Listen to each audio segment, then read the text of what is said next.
बिहार विधान परिषद शिक्षक निर्वाचन क्षेत्र गया के प्रत्याशी जीवन कुमार के द्वारा स्थानीय गोयल धर्मशाला में एक शिक्षक सम्मान समारोह का आयोजन किया गया।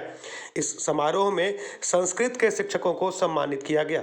मौके पर उन्होंने लोगों को संबोधित करते हुए कहा कि संस्कृत शिक्षा को सरकार के द्वारा वह स्थान नहीं मिला जो उसे मिलना चाहिए था। उन्होंने कहा कि हमारे यहाँ जो गुरुकुल परंपरा थी तब तक्षशिला से विश्वविद्यालयों में संस्कृत के शिक्षकों की बदौलत शिक्षा का वह डंका बजता था, जिसके प्रभाव में देश और विदेश से लोग पहुँचते थे और पहुँचकर शिक्षा ग्रहण करते थे। लेकिन आज संस्कृत को बेहद ये दृष्टि से देखा जाता है। ऐसे में उन्होंने विचार किया कि वह संस्कृत के शिक्षकों को सम्मानित करेंगे ताकि हमारी संस्कृति की रक्षा हो सके। क्या कुछ कहा जीवन कुमार ने, आइए सुनते हैं। देखिए, आज गया शिक्षक निर्वाचन क्षेत्र भ्रमण के क्रम में मेरी इच्छा हुई कि संस्कृत में जो भी शिक्षक पढ़ाते हैं और उससे संबंधित जो भी हैं उनका मैं सम्मान करूं। इसका सबसे बड़ा कारण ये है, आपको याद होगा कि आज़ादी के पहले हमारे यहाँ गुरुकुल परंपरा थी और गुरुकुल परंपरा ने हमारे देश को विश्व स्तर पे हमेशा मान सम्मान बना के रखा। हम विश्व गुरु कहे जाते थे।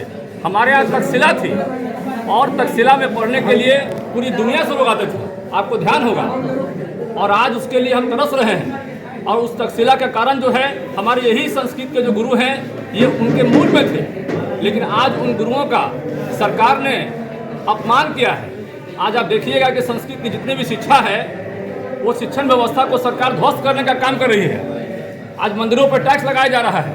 पहले 6% टैक्स था, बाद में 10% टैक्स किया गया। मैं ये नहीं कहता हूँ सरकार को कि आप मस्जिद पे टैक्स क्यों नहीं लगा रहे हैं। मैं ये कहता हूँ कि आप मस्जिद पे टैक्स नहीं लगाएं या लगाएं, ये अलग बात है।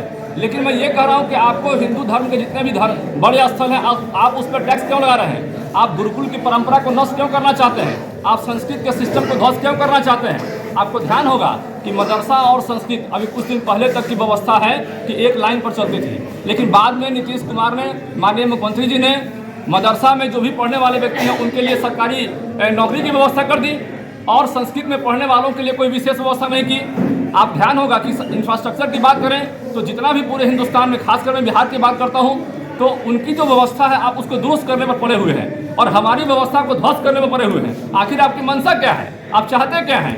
आप क्या संस्कृत भाषा को विलुप्त कर देना चाहते हैं। हम ऐसा नहीं चाहते हैं। आप हमारी परंपरा को समाप्त करना चाहते हैं। हम ऐसा नहीं चाहते हैं। हिंदुस्तान के लोग, बिहार के लोग ऐसा नहीं चाहते हैं। वो चाहते हैं कि हमारी गुरुकुल परंपरा, हमारी संस्कृत की जो स्थिति है, हमारी इंफ्रास्ट्रक्चर की जो स्थिति है वो बरकरार रहे। आप इस परंपरा को खत्म करने के लिए कई पॉलिसी ला रहे हैं।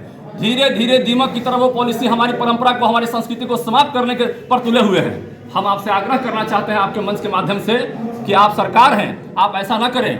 आप एक तरफ उनको व्यवस्था कर रहे हैं कि वो जो मदरसा में पढ़ेंगे उनको विशेष व्यवस्था दी जाएगी, उनको नौकरी के नाम, नौकरी में या लोन में उनको प्रमोशन के लिए कई तरह के आप स्कीम निकाल कर रखे हैं। लेकिन संस्कृत से पढ़ने वाले विद्यार्थियों के लिए आपने कोई स्कीम निकाल कर नहीं रखा है।